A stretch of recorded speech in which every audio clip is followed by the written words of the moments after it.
जब भी कभी हम बात करते हैं, अपनी वैल्यू की बात करते हैं, तो हम खुद को लोगों की नजरों से देखते हैं। हमारा खुद को जांचने का मयार ये नहीं है कि मैं खुद को क्या समझता हूं, बल्कि हमारा असली मयार तो ये होता है कि लोग मेरे बारे में क्या राय रखते हैं। यही वजह है कि अगर हमें कोई बुरा भला कह देता है, नकम्मा, बेकार, नाकारा कह देता है, तो हम लोगों की बातों की वजह से अपनी नजरों में अपनी वैल्यू को गिरा लेते हैं। हम अपने बारे में बुरा सोचने लगते हैं, परेशान, उदास और दुखी हो जाते हैं। जिग जिगलर की एक बड़ी फेमस कोट है, your value does not decrease based on someone's inability to see your worth.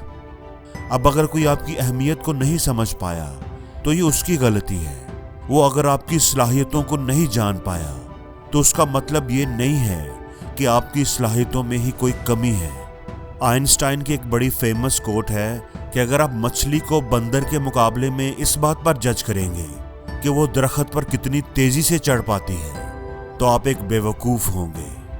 ऐसे ही एक दफा एक बच्चे ने अपने बाप से पूछा कि मेरी जिंदगी की क्या वैल्यू है, तो उसके बाप ने उसके हाथ पर एक पत्थर रखा। अगर तुम सच में अपनी लाइफ की वैल्यू जानना चाहते हो तो पहले बाजार जाओ और इस पत्थर की कीमत पता करके आओ। एक बात का ध्यान रखना कि तुमने ये पत्थर किसी को बेचना नहीं, तुमने बस इसकी वैल्यू पता करनी है। और अगर कोई तुमसे उसकी कीमत पूछे तो कुछ भी बोले बगैर बस अपनी 2 उंगलियां खड़ी कर देना। अब वो लड़का बाजार चला गया और एक छोटे से टेबल पर वो पत्थर रखकर बैठ गया। लोग आ रहे थे और उसे देखते हुए उसके पास से गुजरते जा रहे थे। एक बूढ़ी औरत उसके पास रुक गई। उसने पत्थर को देखा और पूछा, कितने का है? बच्चे ने कुछ भी बोले बगैर अपनी 2 उंगलियों से इशारा किया। बूढ़ी औरत ने कहा, 200 रुपए का। अच्छा लाओ, मैं खरीद लेती हूँ। लड़का खुश हो गया कि वो इस पत्थर को 200 रुपए में खरीद रही है। उसने वो पत्थर उठाया और भागता हुआ घर वापस आ गया और बाप को सारी बात बताई। मैंने पता चला लिया है कि पत्थर की वैल्यू 200 रुपए है। अब आप मुझे मेरी लाइफ की वैल्यू बताइए। बाप ने कहा, अभी जरा रुको, तुम्हें खुद ही पता चल जाएगा। अब तुमने इस पत्थर को लेकर म्यूजियम में जाना है और वहां पर भी अगर किसी ने तुमसे इसकी कीमत पूछी तो कुछ भी बोले बगैर अपनी 2 उंगलियों से इशारा करना। लड़के ने ऐसा ही किया। वो उस पत्थर को लेकर म्यूजियम में चला गया और टेबल पर रखकर बैठ गया। थोड़ी देर बाद एक दरमियानी उम्र का आदमी आया और पत्थर को गौर से देखने लगा। उसकी आंखों में पसंदीदगी नजर आ रही थी। उसने पूछा, बेटा ये पत्थर कितने में बेचोगे? तो लड़के ने कोई जवाब दिए बगैर 2 उंगलियां उठाकर इशारा किया।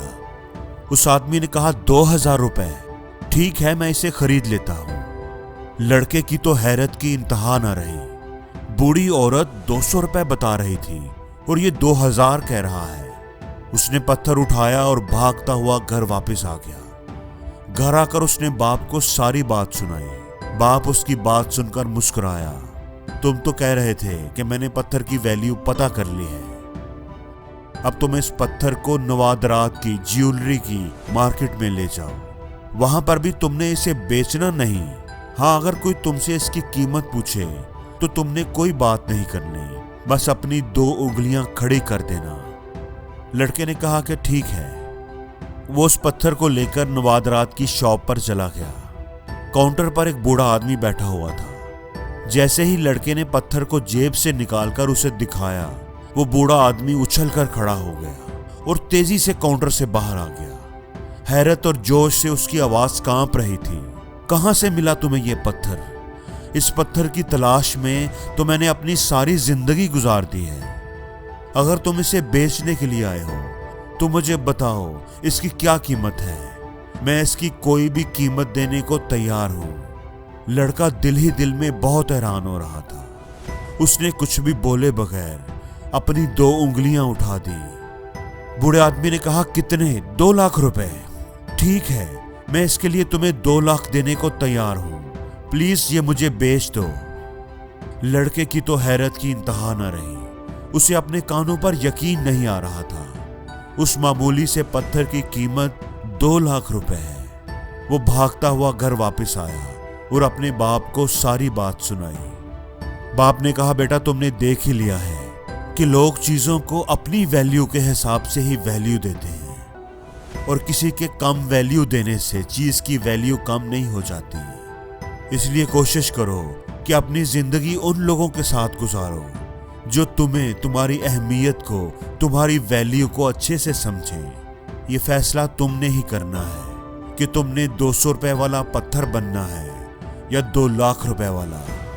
इसलिए हमेशा अपनी जिंदगी गुजारने के लिए उन लोगों के साथ का इंतखाब करें जो आपकी कदर पहचानते हो, जो आपकी इज्जत करें, आपको अहमियत दें। जिंदगी में कुछ लोग ऐसे होते हैं जो आपसे प्यार करते हैं, जिनके लिए आप ही सब कुछ होते हैं, और कुछ लोग ऐसे भी होते हैं जो आपको सिर्फ इस्तेमाल करते हैं। उनकी नज़र में आपकी कोई अहमियत नहीं होती।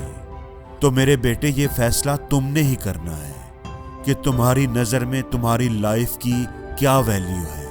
अगर आप खुद को ऐसे लोगों के दरमियान रखेंगे जो आपको नकम्मा और बेकार समझते हैं, तो आपको खुद की जिंदगी कमतर नजर आने लगेगी। आप परेशान, उदास और डिप्रेस हो जाएंगे।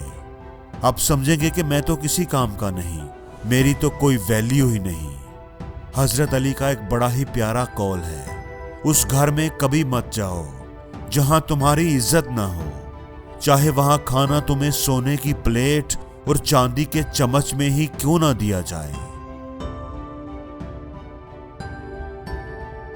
और जिंदगी में हर रोज कुछ नया सीखो, नया सोचो, नया करो, लर्न करो।